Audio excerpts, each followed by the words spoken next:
What I've learned, I've just this last, from Grimsby to now, I've just realised that like it's just going to be one hell of a bumpy ride, and you can't eat, like you say, from the win to the loss to the draw. Expect it all. But some people don't like that bit though. And that's what I wanted to bring to the table, because we can't all sit here and agree. So to play devil's advocate, guys. Oh, and I know you're very much like, well, I don't know what's going to happen in a year. I don't even know what's going to happen next week with this team. I get that. Scott, I know what you're saying of like, well, people have to accept that we're a rubbish team and this, that, and the other. But for the people that say, but the manager's not making us a better team, he's not improving players. You can't just only want to buy more players. Like, are you going to earn your bread to improve what we've got, or have you made enough improvement? Just to the people who say that, like, what do we say to the other side then? I could go with that. I mean, is there any manager that actually improves players magically and doesn't use a checkbook to get out of it? I mean, look at Pep. Spent the most in football. As their team has fallen off, he's fallen off. Arsenal have spent a lot to rebuild their team.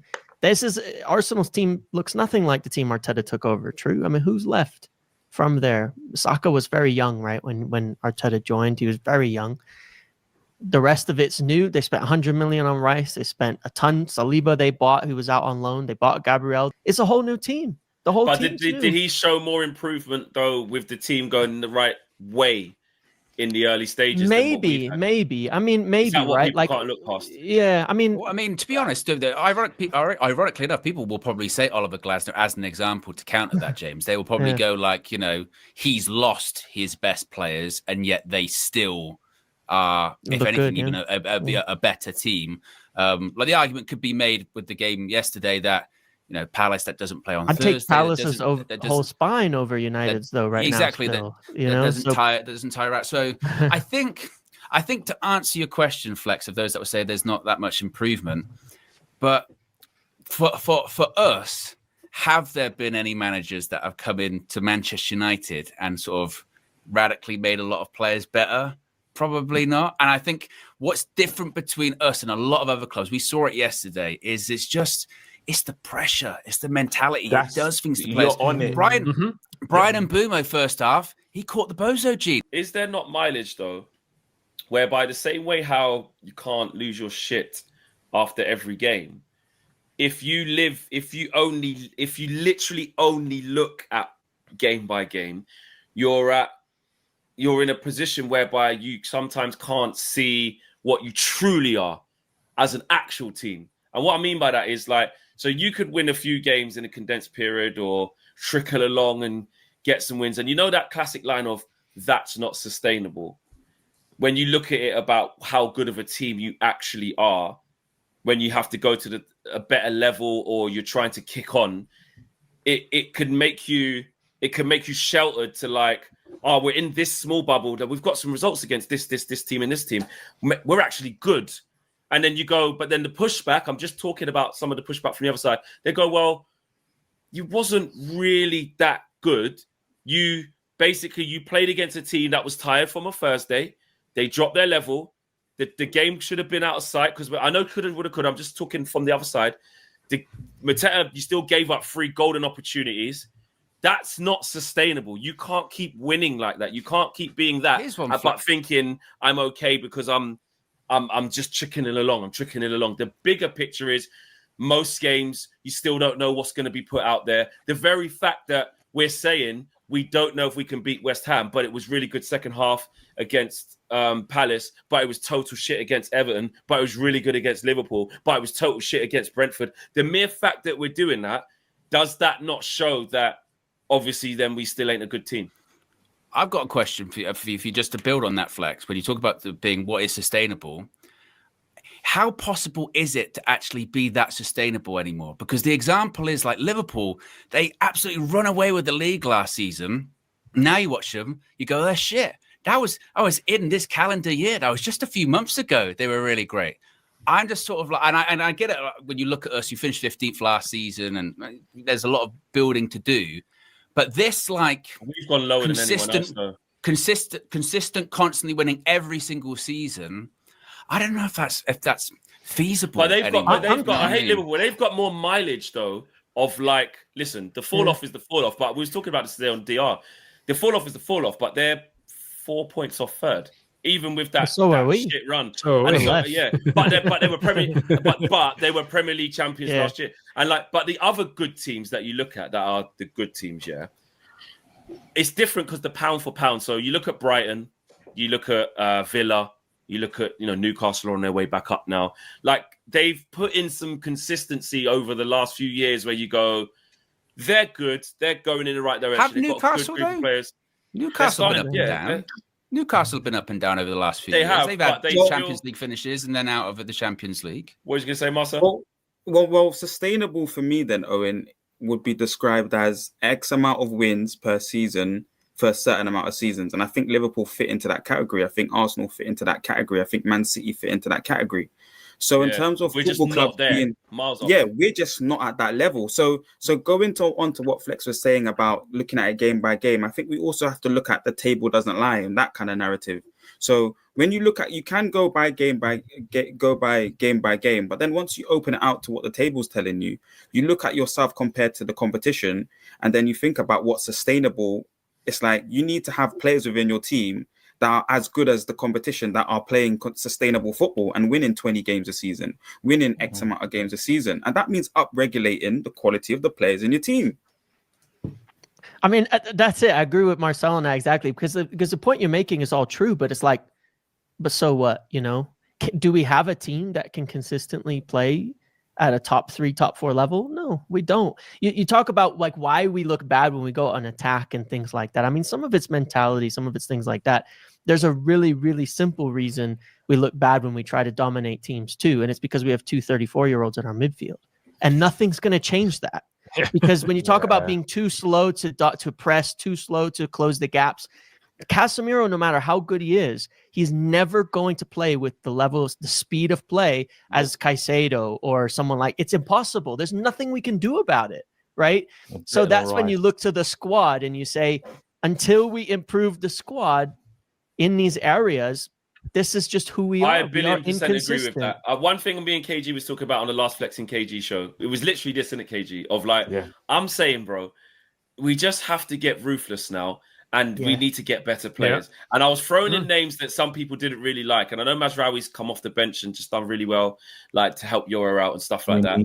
That was just one of the names that was a contentious one. But I'm just talking about it like band for band. And like when like I was not arguing with Bradley, but I was talking to Brad, he won't mind me sharing it. He was like, listen, Casemiro, telling you, man, just get the wages lower and keep him and stuff like that. And I know Maguire's all right. And he goes, yeah, I'd keep him for another year and stuff like that. But what I'm saying is like, until we get really ruthless, like even Bruno, love him, always defend him. But the current role for him in where we want to play with this manager, we're never going to have an elite midfield with Bruno and one other in there. We're not. Was saying, Rio's dropped a video. I still need to watch it, but Bruno's irreplaceable or something, or be the toughest player to replace or something like that. I need to watch the video in its full context. Well, he will be in terms of, and again, that's just an output. I can imagine. I haven't watched it either, but that will be an output thing of there's a guy who is so heavily involved in every single Manchester United goal for such a long period of time. So if you choose to move on for him in any which way, that's a big void to fill, and it can seem daunting, right? But if you replace it right, and the team, and he's right. How do you replace? He's not irreplaceable though. Yeah. No, but I think like it would just be replaced differently. It would be different, wouldn't it? Exactly. It has to spread between the team.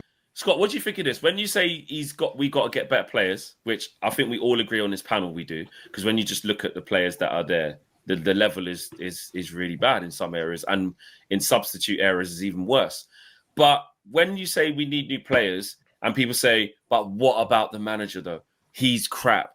His tactics are crap. His in-game management's crap. Like, where do you stand on like, no, we just need better players, excuse me, and Amorim will be fine versus is he the actual guy?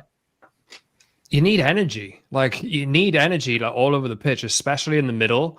The wing backs, you obviously need, there's loads of things, but I speak about this a lot. Like there's so many players in this United team who are just not like, if you picked a prime Premier League player and everything that you'd want in a Premier League player, how many of those United players do you really think are it? There's not many of them at all. Like talk about Caicedo a minute ago. I know he got sent off yesterday, but he covers every blade of grass. He is it. He does. Arsenal have Rice as well, so you can probably tick him off in that box too. City have had Rodri down the years. You know, that you have that quality in the middle of the pitch. There's a lot to do, and United do need. For the record, I think I quite like the way that they've gone, especially over the course of the summer with the players that they've signed and the profiles that they're starting to identify and bring in. You just need to, I would have liked to see more in the summer, but you just need to be patient enough to see that through and see that plan through. You shouldn't be buying for the manager specifically. You should be buying for the football club, right? And the manager that you have should be able to use those players. The problem is United have had players signed on big wages from years ago, or players that have, like Luke Shaw, have been there since 2014 under Louis van Gaal. It's a bit of a mishmash of lots of different... It's still the case. Last summer was the first time United have had a manager, a CEO, a sporting director, a scouting unit, all working in tandem and together trying to execute a plan. You can't do that in one summer. Ruben Amorim's job is to get enough points to hit Europe so he can see through next season. His plan. Yeah. See through his plan. That's his plan. You know? And that's why he needs to stay. On that basis of other clubs that have done this, they've had one person just be there to foresee out the plan, which is like, and what is tough, guys. I ain't gonna lie to you. Some of the games when I watch us play, I'm like, I hate this. Yeah, but this thing has to play itself out. The one thing that I agree with Rashford in that interview was Man United have tried so many different strategies and never committed to anything. And this is why the club doesn't, 1 minute we're going to be a counter-attacking team. Next minute, we're going to be possession based. Next minute, we're playing the whole system throughout the academy. And we haven't stuck to something. It's unfortunate because some people, I hear the fans that say, I wish this wasn't the manager that we're planning to build and give all the time to in the world. I hear those fans because in a way, Amorim kind of doesn't deserve it for that, how he started his Man United career. But guess what? I don't want to start this thing again. I'd rather him, this doesn't work and fix it. Do you understand? Because Dorgu, we don't know if Dorgu's going to be a mistake or not. But at the moment, he feels more in the mistake category than a brilliant positive. But also, if we're going to stick with the thing, it's okay to make mistakes along the way. We've seen other teams that buy a player, and like I said about being ruthless, this is where the Omar Barad thing of the 2-year thing comes into it. We bought you 18 months ago / 2 years. We're a different team now. You haven't got as good as we thought you would in that space of time. Sorry, you're going to have to go play for Sampdoria or something. I don't know. Like, do you know what I mean? Like, that's just that is part of the ruthlessness. What we don't do and what we're not good at, which is why we needed an overhaul of the whole footballing department, is you put players who you're not quite sure of on big contract, long-term, big money. They don't perform, then they're stuck there. And they stay way longer than they should. We're not doing, but we're not doing that. We're not doing that. We're not doing that anymore. That's what I'm saying. That's why I'm saying that these are the things that have to happen. But also, just with that, with like, you know, I totally agree. You do have to see the project through. You can't keep chopping and changing, stopping and starting.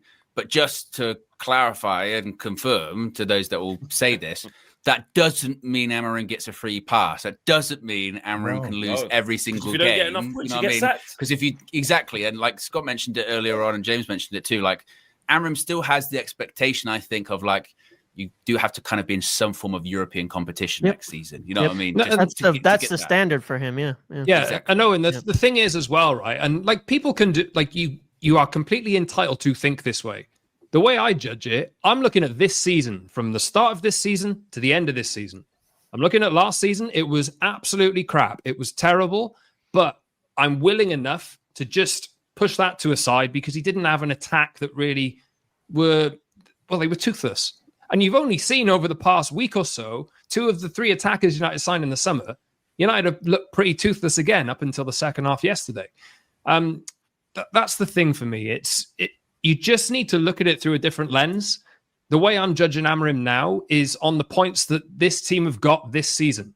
If he falls into 12th, 13th, and he's 10 points off 6th, I'll change my tune. I will. Yeah. So let me just can let I me ask just a get question the super then chats. on? Yeah, KG Go on. 2 seconds. Let me just Cool. because there's loads of super chats, like 16 of them, and then the question you're going to ask it to Marcel actually.